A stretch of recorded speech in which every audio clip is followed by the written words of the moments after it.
Welcome back to another episode of George in the Jungle. I am Aaron Smith, joined as always by George Vogel, the legend himself. And today, Chad Brendel will be joining us for this show's entirety as we do a crossover episode for George in the Jungle, presented by Remington Tavern, and the Nightcap, presented by Galactic Fried Chicken.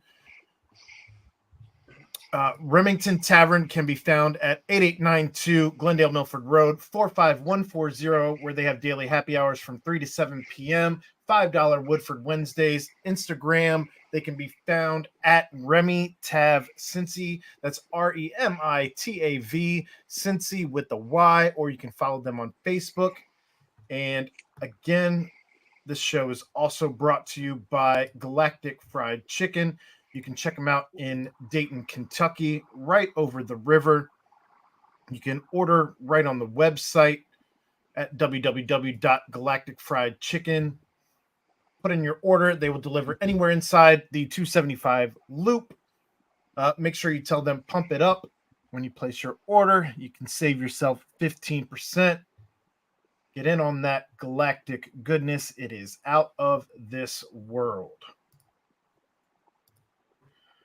And your final tonight is 67-59. Houston, the number one team in the country, takes out the Bearcats at home in what was I don't feel the final score is an indication of what the game actually was, personally. I disagree completely. They did everything defensively and on the glass you do to keep a game close. Like the effort was incredible. They defended Houston. They had a higher field goal percentage than Houston for the game. They out-rebounded Houston. They out-toughed Houston. They did the little things that should have resulted in a Cincinnati win, but the offense was dreadful again. So, like, I know, like, you're a fan, you watch offense, you don't really pay attention to anything else. I get it. That's all you talk about is offense. I'm not, like, that's doesn't a mean fan that I'm thing not to watching do. defense. Okay. That's what fans do, Aaron. You claim you're the representation of the fan. So that if you're a fan and you're watching and focusing on offense, you would call that a miserable performance. It was not a miserable performance. They played their asses off. They just couldn't, especially in the first half, they couldn't score. They had wide open layups. They had wide open threes. They threw some of the dumbest fucking passes I've ever seen in my life. Like, I get the frustration on that end and where you're coming from when you say that. But in the grand scheme of things, that was as good as they've played in probably 3 weeks. It is maddening. All I'm saying, I know it's Houston, but it's maddening that the turnovers continue to be an issue. It's maddening. Yeah, agreed. And the passing is just, can this team ever run a fast break? I mean, I'm serious. There are junior high teams running better fast breaks than this team. I mean, they get runouts and throw these bad passes. I just don't get it. I would say is those missed layups and everything early in the game really come back to bite them because they did make it a game. And Chad, they didn't give up. They did play well. They played really good defense for the most part. But it is infuriating when you see the same things over and over again. Yeah, like George, I know what you're saying. I'm just saying from an effort and like they played better than they played in a while, Aaron. The offense is just like it's bad. Like there's nothing else we can say. It's bad. The offense. I don't disagree. Bad. All I was saying when I said that the score is not an indication of the game is I never felt that Cincinnati actually had a chance to take this game. I don't feel like they were ever in a position to actually win. But that's self-inflicted because they were as bad as they were on offense, is what I'm getting at. They should have had a chance to win. They should have been in a position to win as good as they did everything else. And I felt that they did have a chance where you felt like, hey, maybe this is going to happen, was when that phantom foul was called, the flagrant one, Where would they get it down to at that point? 6 or somewhere in that neighborhood? No, And it was then there 9, that I big think. swing, and it just They were down 15, and then Jizzle hit a 3, and Seamoss hit a 3, or Jizzle hit a 3, and John hit a 3 to cut it to 9. It was somewhere in that realm. And then the flagrant one, I don't understand it. Like, I don't get it. yeah. And before people start hopping in and saying we're saying the refs cost them the game, we're not. The refs did not cost them the game. But when something like that is a momentum breaker, it stands out. It really does. I just don't understand what about that was flagrant one. Like, if he raises his arm and hits Shed in the face, okay, that's a flagrant one. You're not allowed to like chuck a guy. Yeah, I mean, if you're Aaron, look, I'm the biggest proponent of if you're going to accuse me for it, I better have done it. Get your money's worth. Right. But Shed just comes sneaking in. Aziz locates him, boxes him out on a 3 from Seamoss that's coming over the top, and somehow it's a flagrant one. I don't understand where that call came from.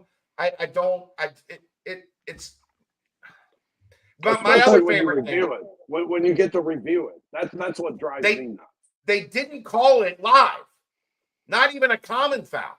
Right. Like, I'm not even mad if they call it a common foul and they're like, "Oh, gotcha," and then they go review it on the monitor and they're like, "Yeah, that we're upgrading that foul to a flagrant one." I get that. They called it after Shed bitched as he's pretending he got kicked in the dick or something. I don't know what that was. I don't know either. But bottom line is they had some opportunities early to keep from falling into that hole they fell into. And there's just been too many games like this where they don't convert layups, they don't convert fast breaks, and they turn the darn thing over, and it's killed them. And it has just killed this team. And what concerns me is that I do see the same mistakes and the same things happening over and over. I don't know if that's talent. I know coaches try to coach that out of them, but you want to see teams getting better, and they did. I mean, when you lose to the number 1 team on the road like that tonight, and you do it, you keep it in single digits. I mean, really, is that the world? No. When you couple it with other things you've seen, like Saturday's performance at TCU, you start to worry a little bit about what's going on here. And I was wrong. That was way earlier in the first half or the second half than I recall. Seamoss hit a 3 to cut it to 9 with 18:15 left. They call the flagrant one. Shed makes both free throws. Immediately, Sharp makes a 3. Dan misses a jumper. Sharp makes another 3. And a 9-point game goes to 17 in 45 seconds. Right. Yeah, they had an 8-point run there. Josh agreed. Happy for Vic. Showed some life tonight. Hope he finishes the year strong. Guess what? They played their best tonight when Vic was playing well. And that is not coincidence. What did I say when he started going in the tank? For this team to reach its ceiling, Vic has to play well. Vic has not played well, and this team has cratered. That's not an accident. What I don't get, you're muted, Aaron. It seems like it started when he missed that game. It seems like when he missed that game when he was sick, he hadn't been the same guy. Is there something I missed, injury-wise, sickness-wise, whatever? Because he just wasn't the same guy in that stretch at all. No, I think he lost his confidence, George. And for him, he plays on confidence. He plays on emotion and energy. Yeah. And I don't think he's had any for a month. Tonight he did. I just don't understand a guy with that kind of experience that happening to him. I don't know. I just feel like there was something else, and who knows what it is. If it's a personal thing, I don't know. But it just seemed like there was something else going on that caused that, because it's not like he's a freshman.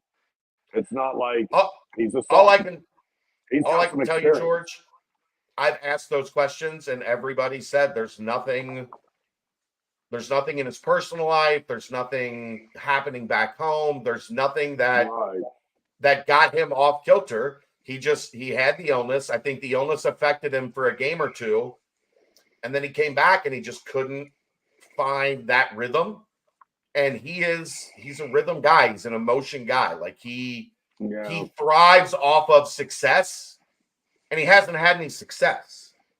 Like that's for him, that's the biggest thing. And I think one of the things, George, that was obvious at the middle point of the Big 12 season, Big 12 teams figured get in his head, talk shit, push him around, be physical, and you can get him out of that right mentality that he needs, and it's snowballed. Hopefully tonight is the catalyst to seeing him close out the season strong. Yeah, he finishes a rebound shy.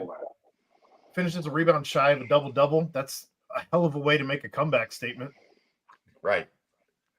Yeah, I hope he learned from it, and that won't happen again, because I feel like he's got too much experience, and I just feel like he has too much experience to allow that to happen. But we've seen it happen to guys on the professional level. I mean, it just, not everybody's built the same way, and things happen to people, but I hope he learned from it and he doesn't go through another stretch like that. Because, as you said, Chad, they do need him. I mean, it's very obvious they need him. George, I think what's interesting is, to that point, like a lot of times your leading scorer goes through something like that, you have to play. They didn't have to play. Like, he started playing bad. His minutes went from 26 to 21 to 19 to 13 to 9 to not playing. Like, they didn't have to ride him out and force him to get back on track. They were able to say, look, Aziz, we're just going to play Aziz and Jamil. Now, the interesting point tonight is he played a lot of 5. He did not play a lot of 4. He played a lot of 5. More than he has in a long time. So we'll see what that means long term. Short term, because there's no long term left. It's February 27th. Yeah, unfortunately. Well, I very disappointing. Even though it is the Big 12 and it is, you're playing a lot of good teams, I just felt like, sure. And correct me if I'm wrong, Chad, that I will. I really felt like in January I saw this team improving. I felt like they were improving, and you could sense it, like week after week. They were starting to get some traction and playing well, and then it's kind of like they hit a wall somewhere, and this thing, I won't say went off the rails, because if it went off the rails, they wouldn't have played as hard as they did tonight and compete the way they did tonight. But it felt like they just weren't getting better anymore, and Vic was a big part of this. They got worse. I think that's fair. Like I said, for this team to reach its ceiling, Vic has to be good. And when Vic went through a stretch where he wasn't good, the team went through a stretch where they weren't good. I do think some of it too, George.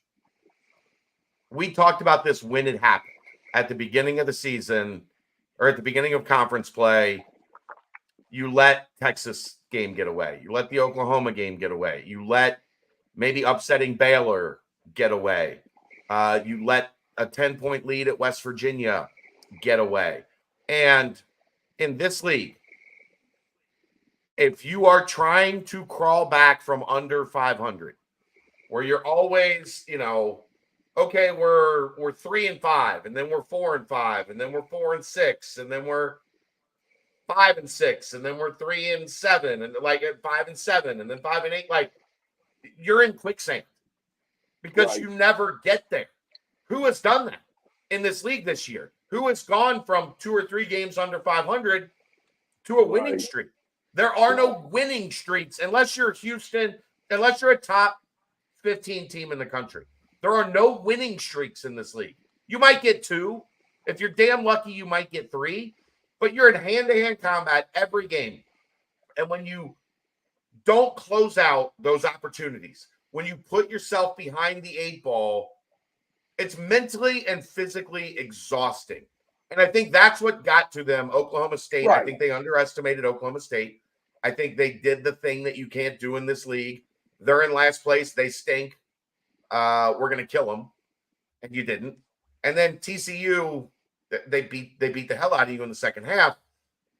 I think that's mental and physical fatigue from constantly putting themselves in a bad position.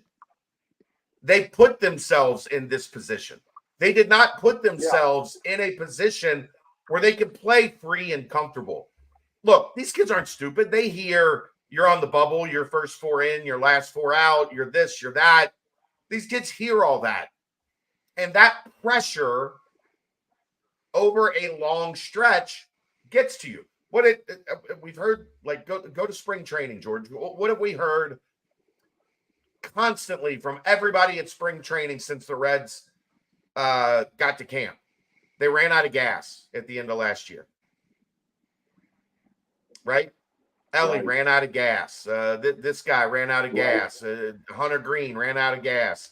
They had never done it before. They didn't know what it took at the highest level. I don't think this team knew what it took at the highest level, and I think they took for granted, we'll be okay. That's okay. We lost a close game at home in Texas. They made a shot. We'll be okay. We lost a close game at home against Oklahoma, where I've never thought Oklahoma was that good this year. We'll be okay. But no, you're digging a giant hole to get out of, and you can't crawl out of the quicksand. Yeah, and this was the first time through this kind of a gauntlet for all of these guys. All of them. It really was, because, the Big 12 is the best conference in the country, and there really are no off nights. And, if UC didn't find that out before West Virginia, they sure found that out that night when they got that kid back and played really well and blow the 10-point lead. And it's, and you remember the old Big East days when UC first got in there. Who could you count on beating? Nobody, unless you played well. You've got to play well to win these games. And it is the first time for them to go through this run. I disagree a little there. Because that's the one thing I think that differentiates this league from that old Big East. That old Big East had some – DePaul was awful. St. John's was – Seton Hall was in a really down stretch. St. John's was kind of iffy. I know, but I'm saying, like, this league, I don't think those teams were in like the 200s and Ken Palm or RPI or whatever we used it. There were some objectively bad teams in that Big East back in that time.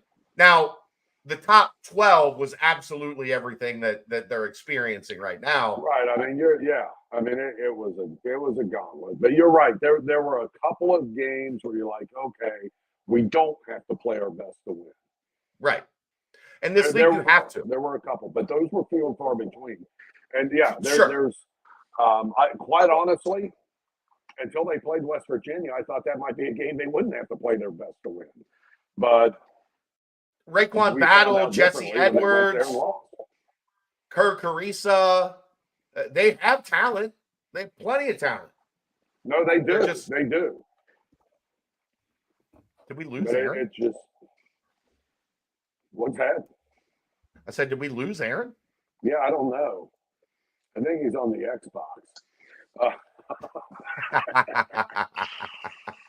But I am disappointed in this season, I must say. Sure. It's, I thought they could hover around 500 in this thing and probably be inside of the bubble when it came tournament time and make it. Now they got to run the table in the tournament, and the odds of that are very, very slim. they're not winning out.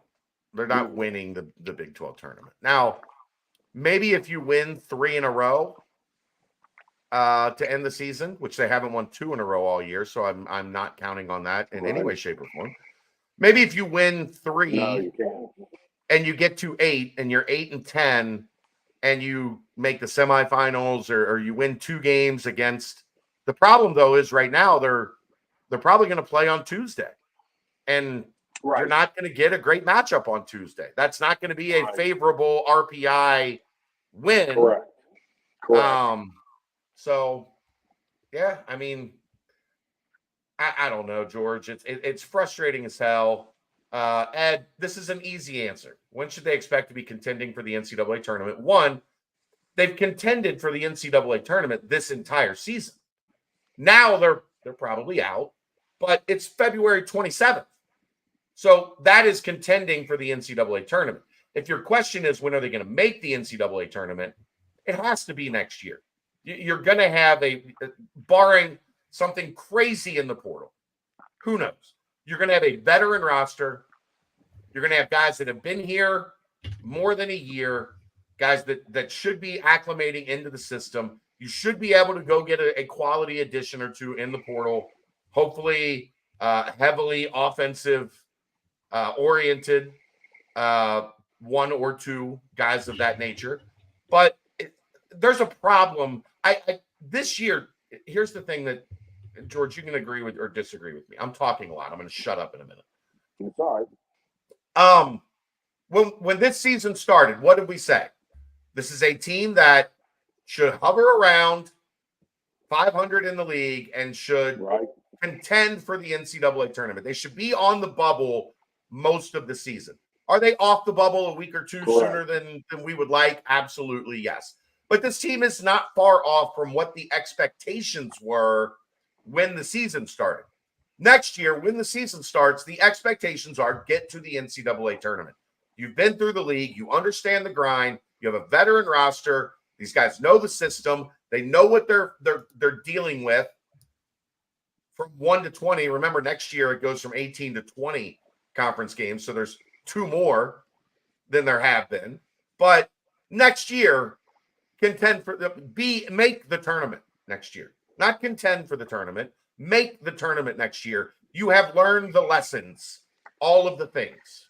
Yeah, you have I'm going to sit out for a while and let you guys talk. Well, you have to, but I feel like also in the non-conference portion of the schedule, I felt very uneasy after I saw this team play against Xavier. And I know Dayton's a lot better than we thought they were going to be, but not just lose to Dayton. They got blasted by Dayton. And those were you could throw Georgia Tech in there, but those were the 2 big targets in that non-conference schedule. And that's when I really started getting sketchy, saying, okay, this is a team that can win the games where they have a decided talent advantage. And if they don't have that decided advantage, they don't win the games. I was probably proven somewhat wrong on that early in the Big 12 schedule, and some wins came around, and Texas Tech on the road got me back on the bandwagon. But I really haven't seen that happen much since. And I've seen some, correct me if I'm wrong, but I saw some losses to teams with similar talent that I felt like shouldn't happen. I just feel like they shouldn't be in this position. But again, they are. Do you fire West? No. But next year they've got to make the tournament. I think I like the talent trajectory that the program is on. It's time to start seeing some results on the floor. Yeah, you've certainly seen some growth out of some players, and the fact that I still kind of go back to what we've seen tonight out of Vic. Vic could have given up on the season. Hell, the team could have given up on and that's season. good. But did Dan help him a lot tonight? Did Newman help him a lot? Maybe defensively, but there are some things that it's great that Vic bounced back and had a good game tonight, but there's some other forces that you're supposed to rely on that I didn't see out of him. Dan had 8 and 8. I mean, And granted, eight I'm in points, Fort 8 Lauderdale on rebounds. vacation. Yeah, he probably had 6 of those points in the last 2 minutes. Yeah. But again, I think that's part of this team not giving up, even in the waning minutes of a game where you're down with, I don't know, like 10 minutes left. You're down, what, like 13 and 15, and this team still found a way to at least be within 2 possessions at the end of the game, to where you're fouling to try and catch up still. I don't know. I mean, it's So now the score was as close. The game was as close as the score indicated. like I said. I mean, I don't believe that this team I'm ever just had a giving you chance grief. to win. I still don't believe this team ever had a chance to win. I'm But yanking your chain, man. they were still within there. Yeah, no, they didn't give up, and they played hard, and I get all that, but and it was the number 1 team in the country. I can sit here and cry tears all night long. They played a damn good. Who's got a coach and a system that these guys are attuned to and know like the back of their hand. George, And can on you the road, do us- that's a tough ask. Yeah. Can you do us one quick favor, George? Can you go into settings and maybe Absolutely. change your microphone to the laptop microphone instead of I think your AirPod microphone is on. Oh yeah, okay. Is that bad? It's not picking up great. If you can use your laptop, microphone, it would be probably significantly better. Okay, sorry about that. Man. That's that is world better. That is phenomenal. Now I don't need these things, I don't think. I don't know if you can hear Well, us. if it goes back to the AirPod, I hear you now. But Oh, it does it just went sound back to better? the AirPod. I don't know.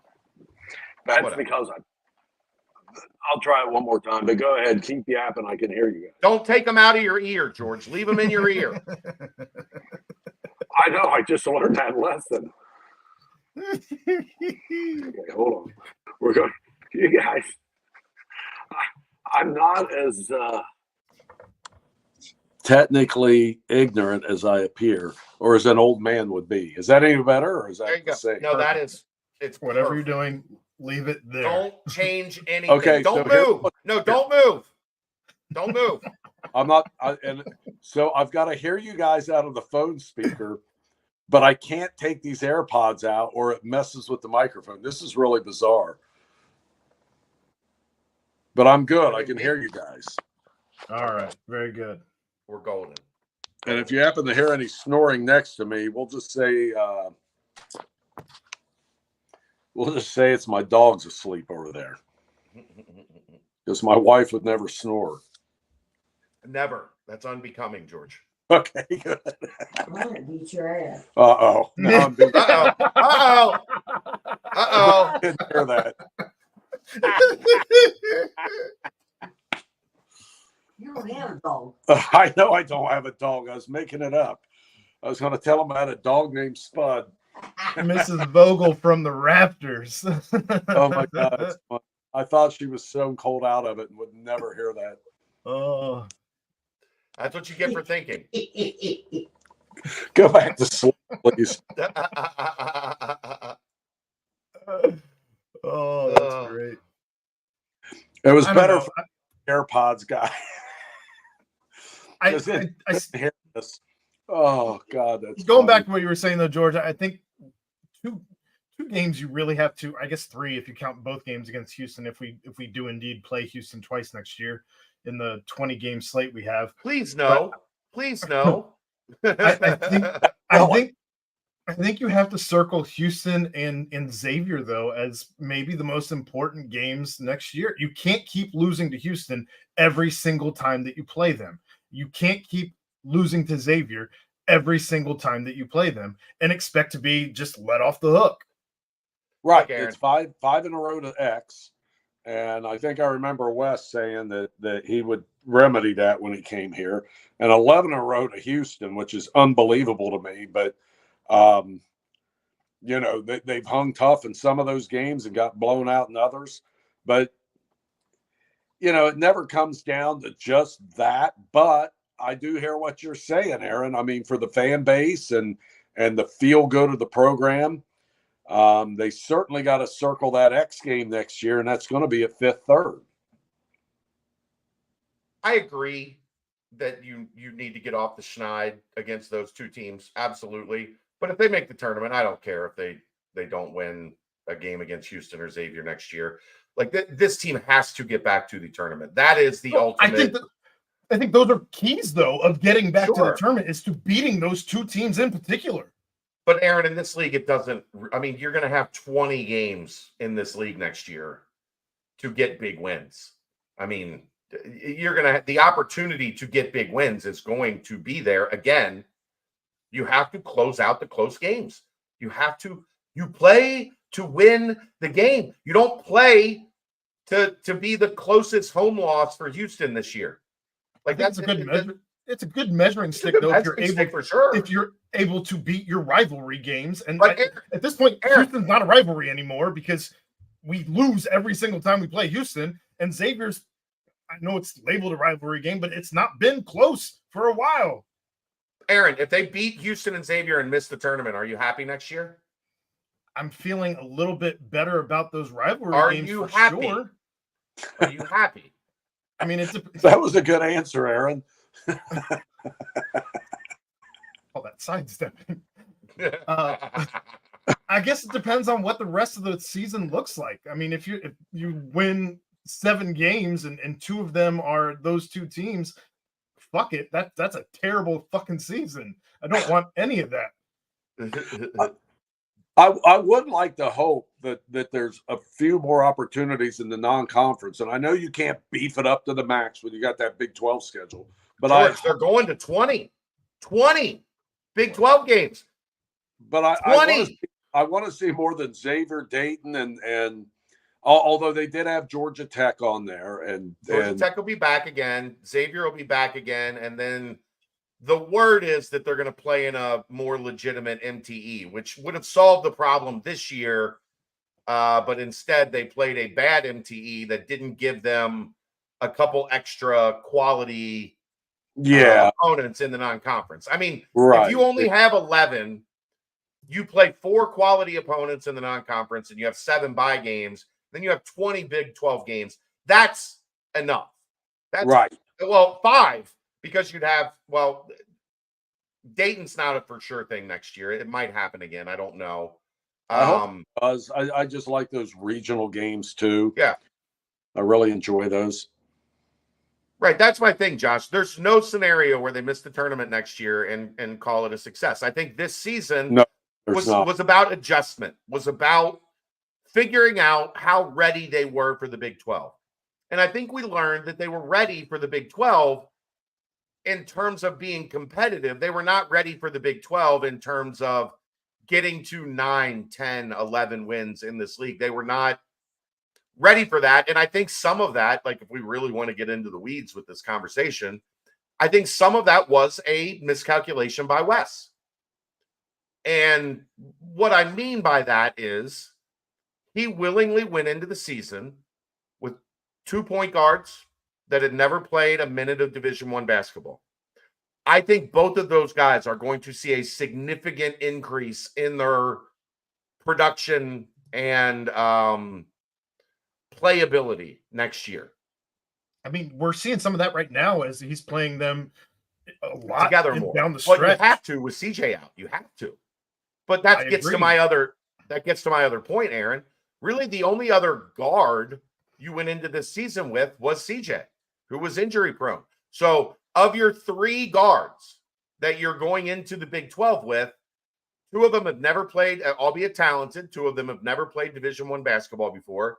And CJ had an injury history.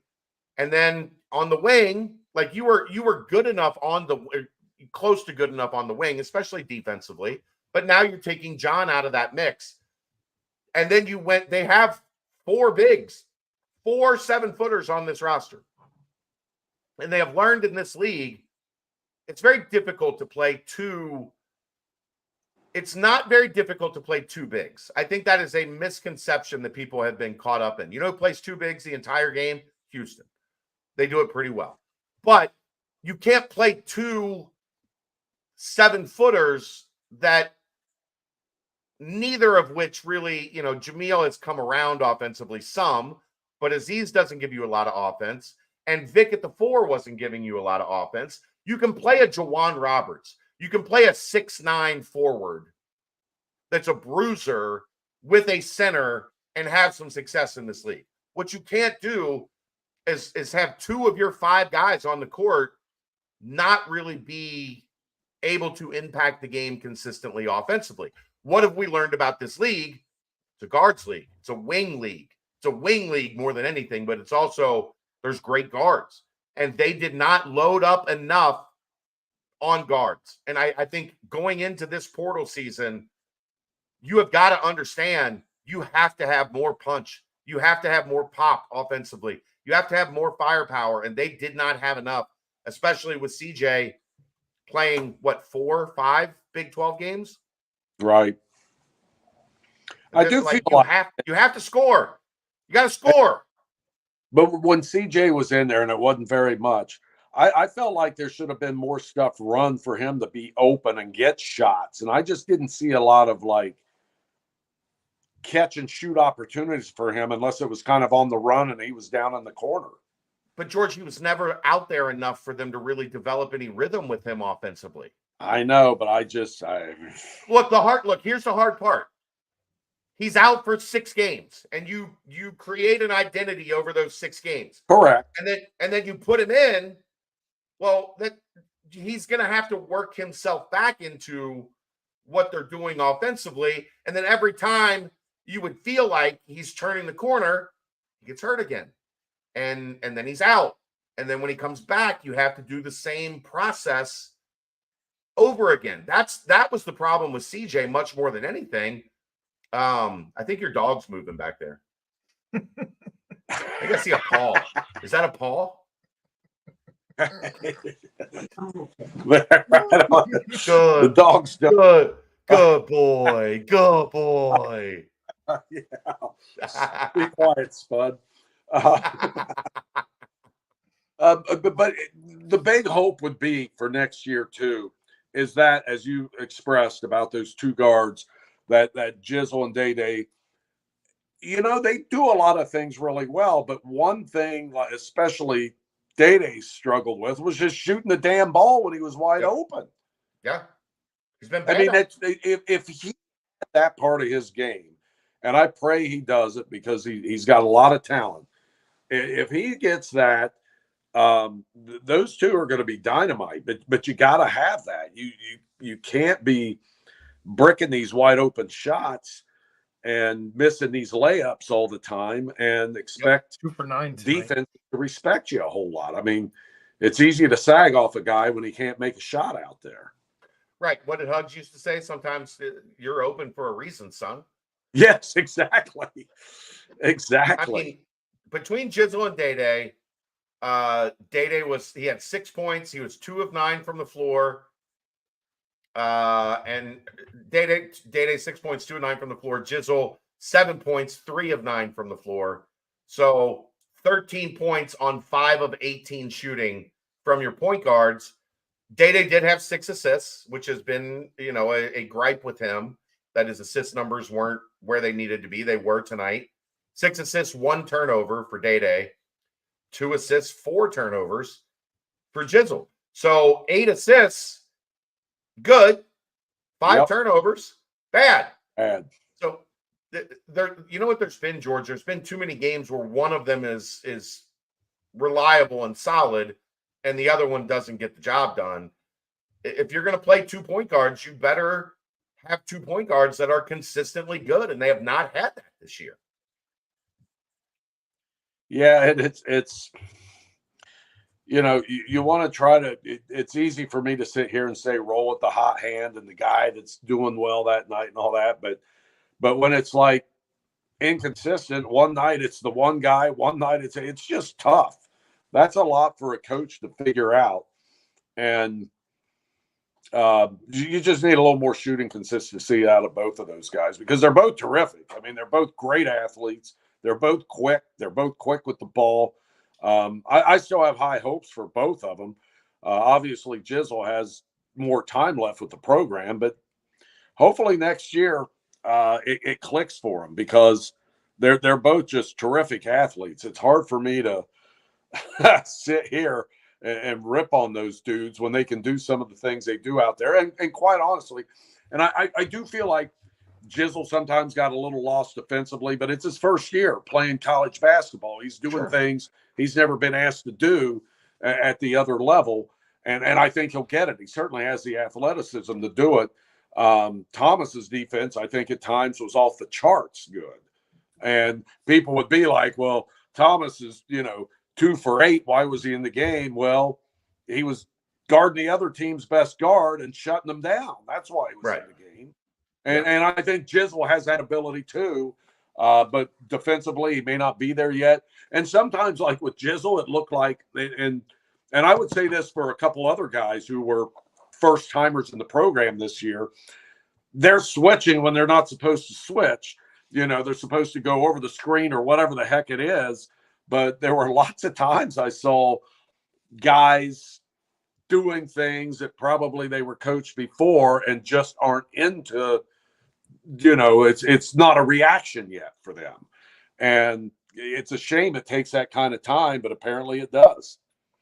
I do want to give Wes credit. You just reminded me of something, George. I do want to give Wes credit for something tonight because I think people have this notion of like, they scream about changing defenses, switch the defense, play zone. It's always play zone. Like that's the battle cry.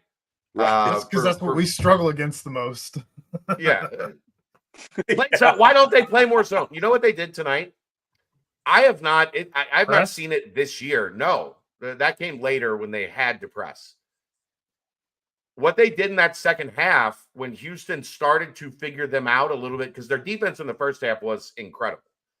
When Houston started to figure them out in the second half, they went from their ice coverage to they switched almost everything. And that is a drastic change in what they have done defensively. And it slowed Houston back down when Houston had gotten that lead up to 15, 17 points. Everybody, so you have to understand there are a million different man-to-man defenses. There's like 5 different zones.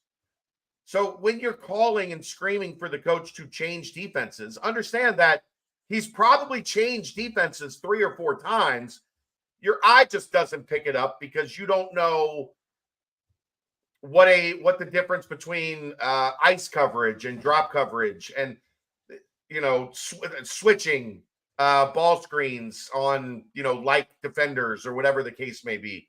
They changed up their defenses multiple times tonight. They did throw a 1-3-1 in there for a minute in the first half. Another game, I want to say it was a Big 12 game. It was earlier in the season. They had a terrible first half. God, I forget which game this was now. It's going to drive me nuts. I'm going to be awake thinking about it all night. Where in the first half, UC got kind of owned.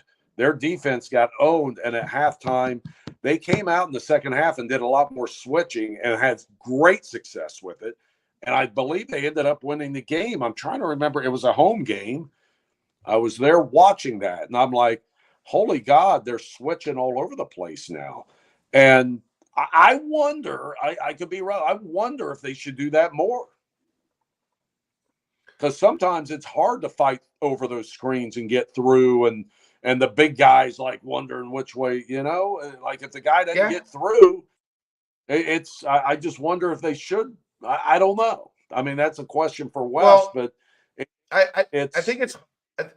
There's no hard and fast. It's hard because they were so good for such a long stretch at icing ball screens, at defeating screens, at taking teams completely out of their offense. And then somewhere along the way, and I know some have pointed to this, I'm not going to say they're wrong because I think it's definitely a possibility. John Newman hurts his ribs. And from that point on, the defense hasn't been that They were trending. I mean, I think they got up as high as 15 in adjusted defense. Yes, we're doing very. You're right. Considering how bad they were at times in the non-conference, to have climbed that high, they were right there with Houston and Iowa State as the best defenses in the conference. And then over the past, I don't know, 3, 4, 5 games, we've seen that take a dip. And the analytics have shown that. That's not just eye test. That is, they were trending very high and then dropped down 40s, 50s. Like, they weren't bad, but they weren't great anymore. You've also seen Jamil's minutes go up. You've also seen Jizzle's minutes go up. You've also seen those guys aren't great defensively. Correct. So I think there's a couple different factors that go into that. Is I guess all I'm saying. No, I agree. But I do want to give some credit tonight because he did change what their identity was on defense because Houston was starting to have some success.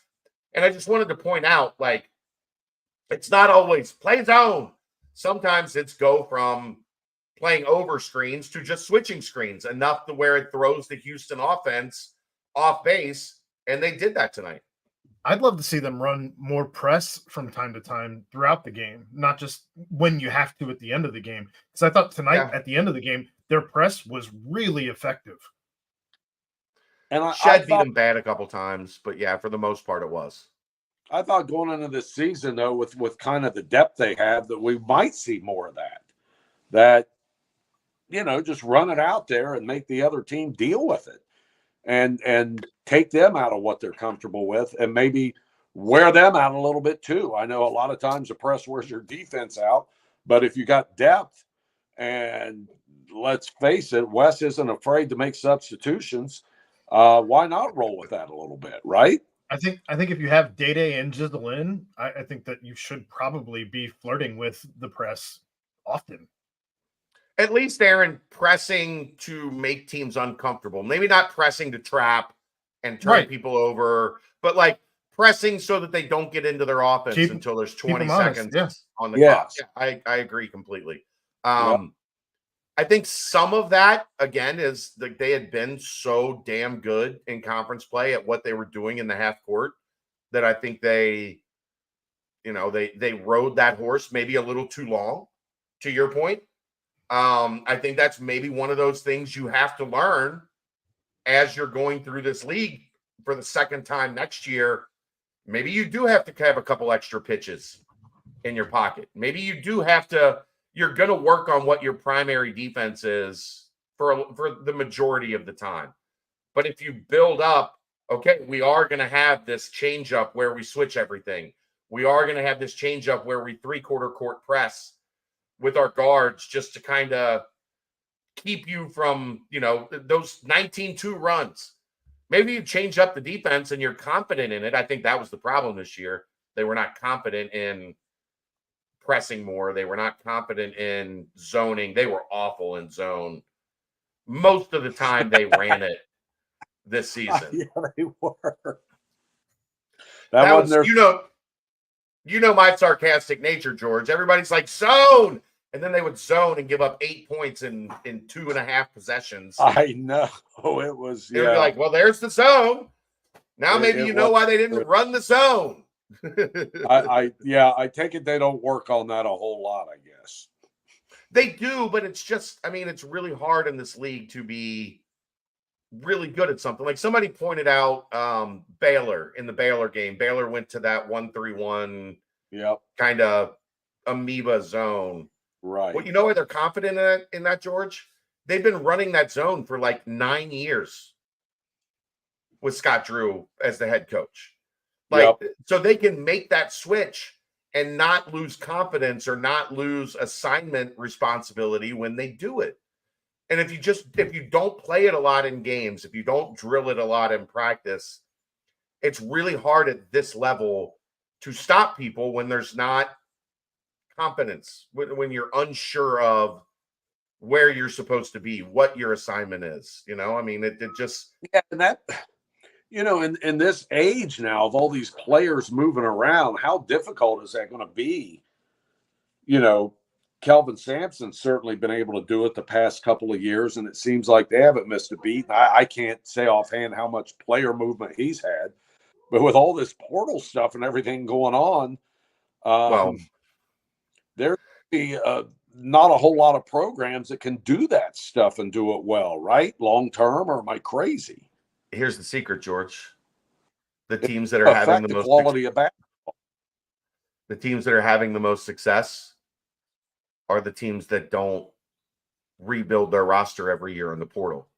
They're the teams that have a Right. solid roster and they have continuity. And then they say, we're short at 2 guard. And they go out and like UConn did, they get a really, really good 2 guard and they plug him in.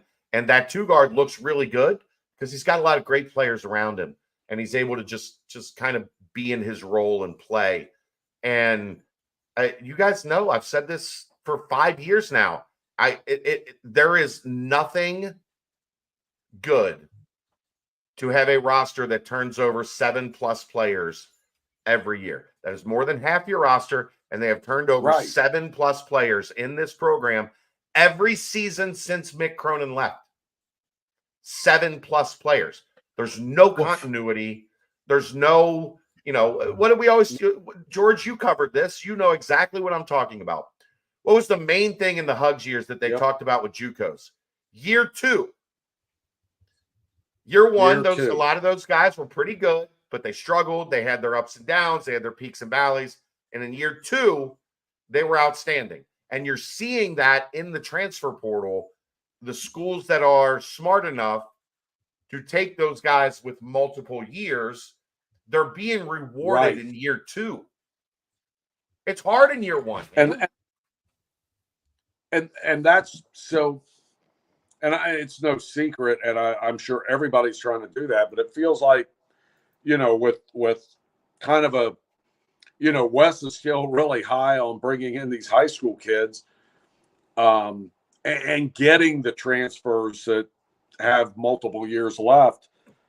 I know he's trying to do that, and that's what gives me hope that next year, year after, he can continue to build this thing and maybe get it to where people, want it now, because everyone wants instant gratification. Everyone wants.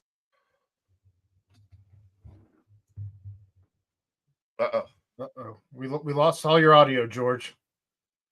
We lost all your audio. Can't hear you. We can't hear you at all. I don't know what's happening. What did you do, George? What did you do? No, do the other. Like, you're muted now. It's like trying to talk your dad through like how to use his phone sometimes.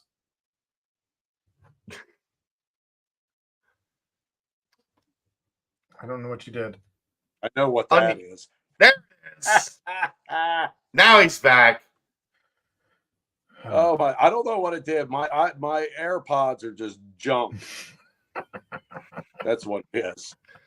Take your AirPods, put them in the case, okay? And tomorrow, throw them in the ocean. Yes, I won't have to throw them far. Actually, I'll tell you what the problem is. I'm in an old folks hotel in Lauderdale by the Sea, and I'm just not sure anything works here electronically. So I'm going to blame it on the hotel, even though it's a great place. And that damn dog that keeps moving around back there. Snoring? Yeah. Snoring and saying, yeah. Beat my ass. That's right. It's going to beat your ass, George. That's what it is. Oh, boy. What else we got, boys? What else is cooking? Looking ahead, you have what? That's the last one of February, so you have Kansas State coming up. K-State, Saturday, Oklahoma, West Virginia. You got to finish strong. K-State's, what time's that game? 7? 7 o'clock Saturday night. Yep. 3 winnable games to finish out the season. Day. But you haven't won 2 in a row yet in conference play. So I feel zero confidence that you're going to win 3 in a row. You have to win the home games. They have to give this fan base a reward for what they have shown at Fifth Third Arena this year. You Well, cannot the good news go. is they're not back to back. No, that's a good point. Yeah. Great point, Aaron. Yeah. It's a great point. You cannot go 3-6 or 2-7 at home. You have got to get to at least 4-5. You have got to win against Kansas State, who they're a little Jekyll and Hyde. I mean, what they did last night was just one of the most incredible things I've ever seen. They got up 25, gave it up, got down 3, got it to overtime and won. And they're now like 7-0 in overtime this year, right? Is that what I saw? Yeah, they're It's 11-0 under Jerome Tang in the last 2 years in overtime. 7 of them this year. That's Do not, under any circumstance, go to overtime on Saturday. Nope. Yeah. Yeah, exactly. Play the do factor. They're due to lose one, right? So, but here was the thing about Kansas State that stood out. Like, this is kind of their MO. They made 7 or 8 threes in the final, 6 minutes of the first half. They made 11 threes in the first half. Dang. And they were threes that would make this fan base, throw up in a garbage can right next to the, where the TV is. They were one pass, early shot clock. No regard for human life. They're just dribbling down the floor, one pass, bang, bang, bang. Dribbling down the floor, doing a little hesitation, step back, bang. And all of a sudden, it went from a close game to a blowout. And then guess what happened in the second half? They stopped making threes. Yep. West Virginia came back and erased a 25-point deficit and took a 3-point lead and blew it. And didn't get the win. So if you defend them, if they play anywhere near what they did tonight defensively, they win comfortably on Saturday. But we have to see that they attack the Kansas State game the way that they attacked the Houston game. Right. Well, I feel like the good news is that Kansas State does not foul at the frequency, called or not, that Houston does, because my goodness. It's such a weird thing too, because even on the CMOS ticky-tack fouls that they called early on, just right away, 2 hand checks right away, and then they didn't call another hand check on anybody the rest of the game. After those 2 hand checks.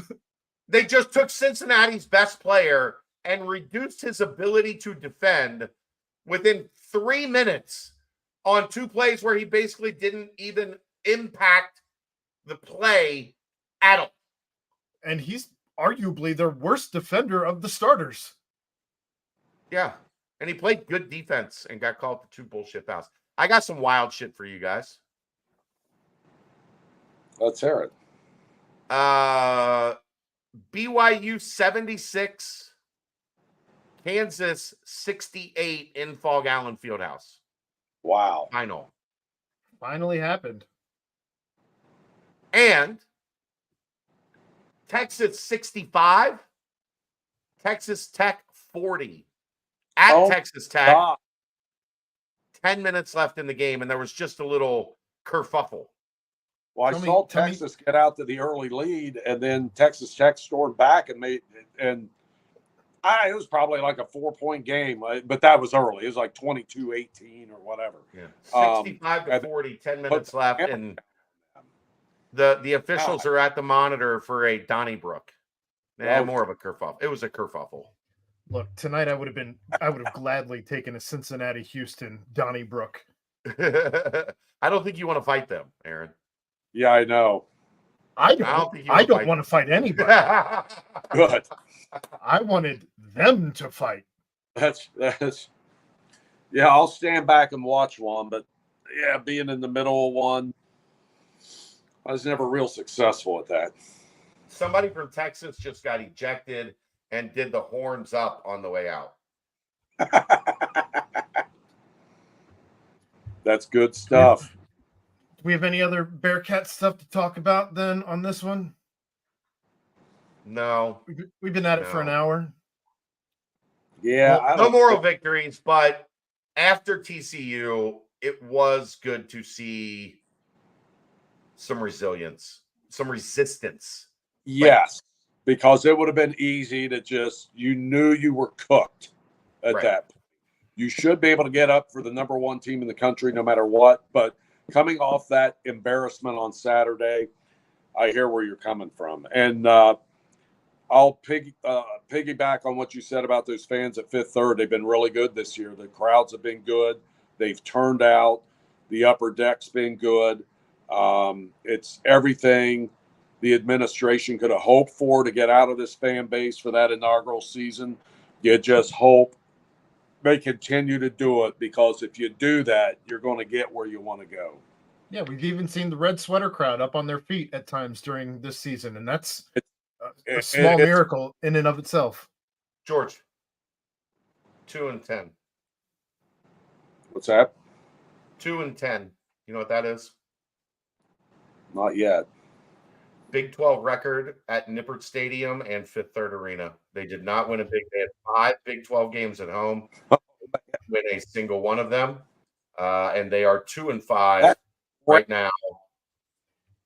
2-10. That is crazy. Well, last they night, start fixing it this Saturday and then continue this fall. Last night, Chad blamed Under Armour for it, George. Yeah. He blamed I did. Under Armour. I did. Oh, my goodness. You know why, George? Why? Because when you're Under Armour, you must protect this house. And Under Armour left, and they stopped protecting the house. That was like their first big campaign and slogan. Right. I think Chad took kickback money from Under Armour last night, though, as he was also wearing Under Armour while he said it instead of any of his Nike or Jordan gear. He was rocking Under Armour as he's making this Under Armour discovery. Get out of here. It just dawned on me that ever since the place that promoted "we must protect this house" left, they haven't protected this house. They're 2-10, Aaron. 2-10, Nike Jordan. You took a kickback, and I don't even know about. How much do you still have Adidas UC gear, Chad? You probably do. Couple things, very little. Yeah, I pulled something out the other day. I didn't know I still had it, and it was Adidas on it. Like, I've got hats, the pullovers. I think I got a jacket. I just never throw stuff away. Here's the problem. I got a jacket and shorts. Here's Adidas. the problem with the Adidas apparel, George. Yeah. I was skinny back then. Yeah. And now I am not skinny anymore. So I don't fit into any of that stuff. So there's probably a bunch in like boxes somewhere. Okay. So a couple weeks ago, I think I was going to do it with you, Aaron. And I had this old school Bearcat shirt. And I mean, this is from like the early 90s with that old logo on it. And I'm like, I'm going to pull that out of the drawer where I couldn't get the thing on. So it's either going to become a rag or it's going to the nephew. George, you want to hear something hilarious? Yeah. So I do a lot of like during the week, I'll do like a hit for somebody. Like, hey, can you come on our podcast, talk about this, talk about that? Right. So I've got a little like section over here in my office that is like just a polo I can pull on to do a hit like that. Whatever. Like that, I just have a little section that's got like 3 or 4 pieces of clothing to wear. Okay, throw something on, whatever. So I went to grab something over there to put it on, and it was something of Kelsey's, and I didn't pay attention, and I just grabbed it, and like it was a one of those like dry fit like long sleeve hoodies, not a big sweatshirt hoodie, but like a thin hoodie. and I grabbed it and I pulled it over my head and I started to put my arms in it. And I was like, something's wrong. Oh my God, that's great. And I couldn't get it back off. You didn't rip it, did you? No, I got it off successfully. Once I calmed down, once I took a couple deep breaths and realized I think something's wrong here. Yeah. So yeah. It didn't get over the head though, did it? No, it did. Okay. It got over the head, and I was like, "This is a little. Am I getting that fat? Like Jesus!" It got over the head, Chad. And then I went to put the arms in it. You know, you kind of give it this, and I was like, "Yeah." I felt like a seal. Oh God, it's funny. I wish I had video of it because it was very funny. All right, boys. Hey, how about we got Reds and Bengals to talk about. We ain't done yet. This is the Remington Tavern George in the Jungle show. All right. I was going to say that there's a couple things I wanted to touch on with the Reds and the Bengals before we get out of here. But with the Reds, they have now started the preseason, and they've looked pretty good thus far. Today was a little disaster in the 8th. Like they were in control of that game, and they brought in a guy that it's not going to make the team, and he got drilled a little bit. But they ended in a tie today. But they were in control of that game when the main guys were playing. Yeah, I mean, what you look for. I mean, you look at how these pitchers are looking that they're going to rely on, and Frankie Montas looked good today, George. What's that? Frankie Montas faced 6 batters, 2 strikeouts, 2 innings, no runs, no hits, no errors. It happened again. We lost his audio again. It happened again.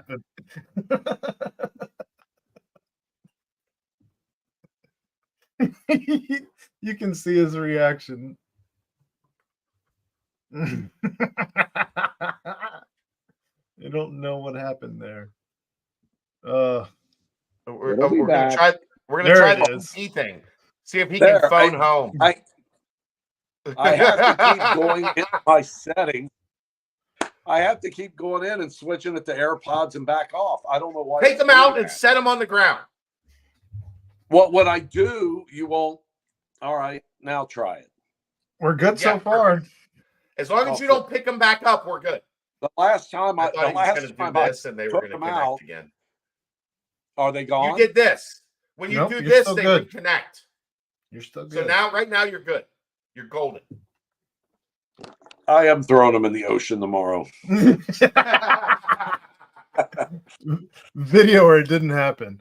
But pitching's looked tremendous so far, especially the guys that you expect to see around Frankie Montas, Nick Lodolo, Hunter Green, as Hunter Green works in some new pitches. I can't say a bad thing about any of the pitching. Will Benson, his hitting has been outstanding thus far. Your boy Bubba Thompson, who's made the roster twice in the offseason, has been he's been making some noise. But I don't know. You've certainly gotten to see a little bit of a glimpse of what to expect, which honestly is guys playing everywhere. Yeah, and it's going to be fascinating to watch this unfold. I mean, we're going to see it all through spring training, and then we're going to see it in the regular season. I mean, the flexibility of this team is almost to the point where you worry about, is it too much flexibility? I mean, it's crazy to me. The guys that they can play in all these different spots. So, you know, David Bell likes to tinker with stuff. Well, he's got so much to tinker with now. You just hope that there's not too much tinkering, but we'll see how that plays out. But there's people who have high hopes for this team have good reason for that, because, you know, you saw how they played last year. And again, we talked about this last week, Aaron, the young guys having to make the adjustment back, but they've got some guys around that can help work them through that. And so I'm high on this team. I really am. I mean, I'm kind of bullish on the I don't know what the win total is now for the season. It was like 82 or somewhere in there, and I would go over that. Let's see if I can get that answer for you here in a moment. But I don't know. It should be. I'm certainly fascinated. They stand at 3-1 thus far in the young spring training season. 3-1-1, Aaron. Today was a tie. Yeah, there was a tie. But they got the Dodgers coming up, who are at 5-0, and I think that's where you're really going to get to see what this team's made of at this point in this young spring training. But yeah, I mean, it's I'm just really focused on. I know the young guys and all that. You focus on that some, but these pitchers and what they're going to do and who the 5 are going to be, or is it going to be 6? Is Hunter Green going to master these pitches, because he tried that changeup last year, and it seems like he's all but junked that. But he was ecstatic about his splitter after his performance. Andrew Abbott looked good, and I think he got the ball up. He said throwing faster than he's thrown it in spring training at this point ever, or this early in the year. So there's a lot of good things with that pitching too. And if they get that locked down, I'm telling you, look out. Did you find what that total is by any chance? Or still looking at even odds at 82 and a half. I'm talking myself into putting some money on this thing. Still looking at 82 and a half even odds. Okay. Well, Here's what I love. You are in a position right now where, as a 162 game season unfolds, if something happens, you have pros. You do not have kids. right. Right? You have enough kids. You don't need kids backing up the kids. You Right. need Candelario. You need Josh Harrison. You need Nick Martini.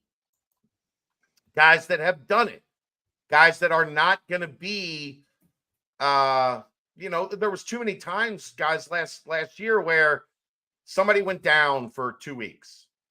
And Stuart Fairchild or Kevin Newman, like, those are not proven veteran major leaguers. Great guys, I'm sure. I'm sure they're awesome. I'm sure I would love to have a beer with all those guys last year that cycled through the city. But they weren't going to help you when something happened, when somebody got injured, when there was a spot that needed to be filled. And I feel much more confident with the construction of this roster. You got rid of a third catcher, thank God. Yeah. You added real, understandable depth for good pricing. Like, they didn't go overpay for a lot of these dudes. They went out and they made smart deals, and they brought in guys that aren't gonna create a massive drop off. So I think that part is outstanding. And I have a question. What is the ceiling for Benson? That's a very good question, because he's an incredible athlete, former first-round pick who, quite honestly, produced well in the Cleveland system. It's just he had some injury issues. And they ran out of room for him, from what I heard when they did. Yeah, they every time they brought him up, he stunk, Aaron. Like, he looked like a 4A guy. And I think they kind of gave up on him. And I think part of it was there were some injury things going on, and they just thought, okay, we've been down this road enough. We're not doing it anymore. So he was their Nick Senzel.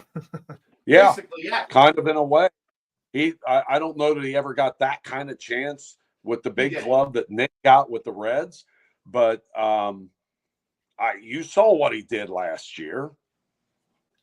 I think I'm super high on Will Benson. I think his ceiling is all-star. Well, he was obviously a hot shot out of high school to be drafted where he was. That doesn't always equate, as we have seen over and over. But based on what we saw at the major league level last year, and the intensity that guy plays with, we'll see. But he's going to have every opportunity to prove he can't do it. You know what I'm saying? He'll be able to get as many chances as Nick got, probably. I think that's the Although think there that's is the more interesting- people to take over that role if he can't do it, but I don't see why he can't. I think that's the interesting thing for me is, can he become like Aaron? I think you're right. I think he can be an all-star. And if he can ascend to that level where he's I don't think you want Will Benson to be the best player on your team. No. But if he's your fourth or fifth best player regularly, with his ups, with his, the peaks being way up here, you're a playoff team. I firmly believe that. And I think the guy has the talent. I really do. I think that's the fun, like the most fun part about this roster as it's currently assembled is you have so much depth literally at every position on the field. And it's so I still young. think they're a tad bit thin in the outfield, the corner outfield spots, and they don't have. I like TJ Friedel. I was gonna say with Fraley, Friedel, Benson, and Steer. I still think that's because I don't dislike Friedel, but I don't know that he is a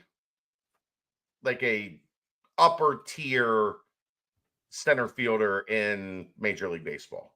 Is that fair? I think he's probably right around the middle. When was the last time the Reds had an upper tier center fielder? I mean, Billy Hamilton couldn't hit, but he was an incredible center fielder.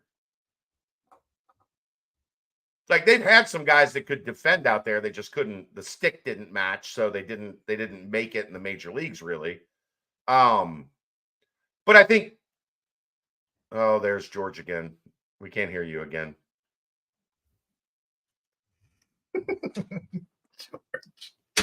George. We can't hear you.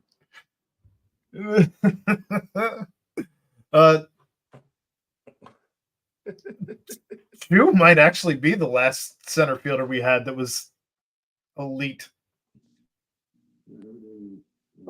Shin-Soo Choo.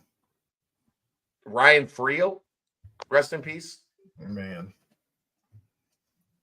Center, but I don't dislike Friedel, but there's nobody behind him in center, at least right now, that we're confident in. And you have three guys for two corner spots.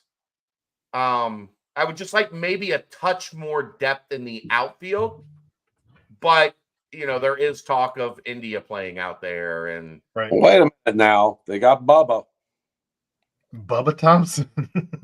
Exactly. Yeah. Easy, old man. They got Bubba. They did make an interesting move. They did make an interesting move putting Jose Barrera out in outfield yesterday. Yeah. Might have to. I mean, there's no room for him in the infield. Right. I don't think he's out of options. I don't know that he makes this roster, truthfully. There's not room for anybody in that infield. Mm-mm. I mean, that's crazy how many infielders. But, the Barrera thing, that is interesting. But that's it's his last chance. A chance. Yeah, they've given so many chances to him. How many more can you do? Yeah, so Steve, now you know why I don't feel confident about the outfield. Fairchild's the only guy who can play center field behind Friedel. I don't love Stuart Fairchild. Me either. I'd like for him to be someone else's child. I'd love to be proven wrong, but I don't love Stuart Fairchild. Right. Switching gears, I don't have anything left on Reds. We'll see what happens, and I'm sure we'll have way more to talk about next week. But the last topic I have before we get out of here, George, and let you get back to your vacation. But T. Higgins got franchise tagged. And I believe it's 28-2, 28-1, something like that. No, it's not that. It's right around 21, 22. Yeah. It's not that high. Maybe I got my numbers inverse. Maybe it's 21-8 or something. But this comes at the same time as they announced that the NFL was expanding the salary cap by about $30 million per team. 14. Were you surprised? Well, so they expanded. It got expanded by about 30 million per team. Right. But the unknown part, Aaron, is they expected about 15-16 million dollars of expansion in the cap, and it ended up being 30. So these teams all now have an extra $14 million, 14, 15 Right. million dollars that they did not expect. So the 30 overall, 15 of that, just to be clear, 15 of that was expected. Where I agree with you is, what do you do with that extra 14? Like, that changes a lot of math. For a lot of teams, especially those that were close to full up on their salary cap. But George, were you surprised to see the franchise tag applied to T. Higgins? And what do you think that this team does? Yeah, I wasn't surprised at all. I figured that was going to be the deal all along. And look, it buys them a little time. It might make T mad that there's no long-term deal, but it buys them a little time to figure out what they want to do long-term with this roster. And you get more room like that on the cap, and you got to think next year it's going to expand even more. Even with Burrow and what they're going to have to pay Chase and all those, how much do you put in these two wide receivers when you got that kind of a payroll? But if it's going to expand like this, I really didn't think there was going to be a way to keep them all long term, but at least they got time to think about it now. At least they know what Burrow's cost is. They're going to know what Chase's is, because he's got to be taken care of. Certainly next offseason, they're going to have a ballpark. They got to be talking to his people now, I would think. Sure. Absolutely. Yeah. And so maybe they can work it all out. And, with this extra 14 million on the cap, there's a lot of happy guys come early March that are free agents this year that, they're going to find a kind market, I think. But back to T, I was not shocked at all. I figured they would do that. I don't think they wanted to, they're going to make another, hopefully have a healthy Burrow and try to make another run at a Super Bowl next year, and they'll figure this other stuff out as they go along. And if there's a way to satisfy him long term, I don't know that there is, that they can keep all those guys. But again, it buys them time to try to figure it out. Now, bear in mind that T. Higgins' agent is the same agent that represents Jesse Bates, and the Bengals did not have any luck after franchise tagging Jesse Bates and extending Jesse Bates onto a contract extension. So I think it's going to be very interesting to see how this goes. Personally, I hope that they are able to find a deal to move T. Higgins, because I don't know of any team that's had large success after paying a quarterback and two receivers elite money. And I don't know how this team's going to do that. If that's a huge your cap, you're right. Mm-hmm. But I also think that the Bengals probably wish they would have figured something out when it came to keeping Jesse Bates long term. Absolutely. But as you're looking at the salary cap expands pretty much every year. And with Jamar Chase's contract coming up here in the next year or so, you're thinking that, at least my head is thinking that it's probably going to be a bigger receiver contract than has ever been signed. And now you're going to have a quarterback contract that at its time was the biggest ever signed. And now you're looking at, to keep Jamar Chase around, the biggest wide receiver contract. And that's probably coming after a Justin Jefferson extension up in Minnesota. That's the key. Jefferson probably gets done this offseason to reset the bar. Yeah, I don't think that there's any way in hell that they're able to keep both of those receivers. And if you're prioritizing which receiver you want, you cannot prioritize T. Higgins over Jamar Chase, in my opinion. No, you're not going to. And I agree with you. The likely scenario is they play this year, try to make a run of the Super Bowl with both those guys, and then let those chips fall. And if they end up letting him walk, that's what they got to do. Here's the thing. I think you would agree with this, George. If Joe Burrow's as great as everybody here thinks he is, he can work in another two. They Yeah. can find somebody to be the 2. I agree. Agree. Yep. And if you're Maybe they're not as good as T. Maybe they're not a 1 because T's probably a 1. But you can find somebody to be a 2 next to Jamar and be effective and productive. Right. If Your you're team's moving- going to command what is 1 money. Yeah. if you're moving T Higgins, though, you're potentially getting into the top 10, top 15 of the first round, I would think. I don't think it's a tag and trade, Aaron. I really don't. I think they look at this and they say, I hope it is. I don't Yeah, think I don't it think is. they're going to do that either. I really think they're thinking they're going to make a run. I would just think I that think you'd be able to. They're going all in.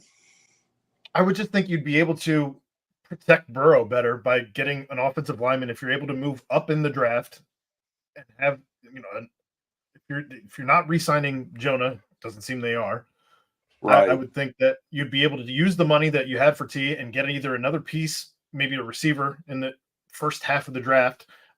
Really like the kid out of Washington, personally. If you're not getting Brock Bowers, which I don't see this team going after a tight end in any first round. But I don't know. I think that there's other ways that you could allocate that money, that $22 million on a lot of other pieces that protect Joe Burrow more than a number 2 receiver does, which I think that you see a lot of success right now out of receivers translating from the college ranks into the pros. And I just think that that's going to be easier to replicate than, some of these offensive linemen and such. Well, what you're saying does make sense long term, but I think they really feel like We got a with chance to win a Super Bowl Jamar right and now. And got a chance our to best chance to do it their is with Jamar and window. T. Yeah, I think they think it's their window, and they're going to try to make the most of it while they got it, and then let the rest fall where it may, and figure it out after that. That's what I think. I don't see them moving him. I think they're going to keep him. And this is why we have Madden and mock drafts. Right. Exactly. Exactly. The comments today were interesting. Duke Tobin and Zach Taylor both spoke from the combine today. Last year it was don't bother calling us on T. This year it was we really love T, but the phone is on the hook.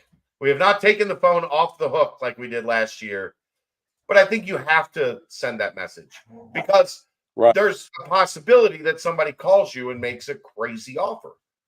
So yeah, you have to let phone lines be open. Yeah, I think it'll be fascinating to see what happens as things develop. Did you just hear George's dog? that's not Spud. I think if you're going to make a move for T Higgins, as the Bengals are going to trade, if they're going to trade him, I would think that it's going to be sometime between now and the draft, probably. Yeah. Well, that's also, Aaron, potentially why you tagged him at the very start of this process. You did not let any time go by. You did not. Most teams wait until like the final day, and then they tag their guy on the final day.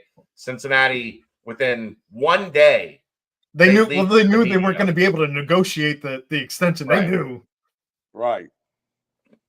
It's going to be very interesting how it plays out. But my read on what has come out so far is that they will listen, but their preference is to run it back with T one more year and try to get a Super Bowl. Crypt Keeper in the chat. Joe Mixon has one more year because he did restructure his deal last season to extend into next season. And I'm not certain he's going to be a Bengal come kickoff of game 1, but we'll see. Well, stranger things have happened. Aaron, that decision is going to have to be made. If that decision is going to be made, it will be made in the next 2 weeks because he has a $3.5 million roster bonus that comes up in the middle of March. I don't know how much dead money he is if you cut him today. I mean, the thing is, can you pay $8 million for a middle of the road back that you don't use? That you don't nearly really enough put a lot of emphasis on. So I can't imagine. I mean, we'll know. We'll know. I can't imagine that he's back, but they've made stranger decisions with Joe Mixon before, right? Like plenty. How many times have we thought Joe Mixon was not going to be here next year? Well, Dead to rights, right? Last year at this time, I thought there was no way he was going to be back, and then they do that deal, and I felt like he played when they used him, played as well as he played with the Bengals since they got him. Yeah. So I mean, they may ride him out, and I don't blame them for doing it. A lot of analytics are showing that he was just average, though. He just had enough touches that he was able to. He was almost a stat compiler last season, as opposed to a guy who was out there just getting big chunk yardage. So I don't know that you can't get his production out of a stable of guys by spending a fraction of the money. So it'll be plenty of pieces that we could see some movement on before the draft.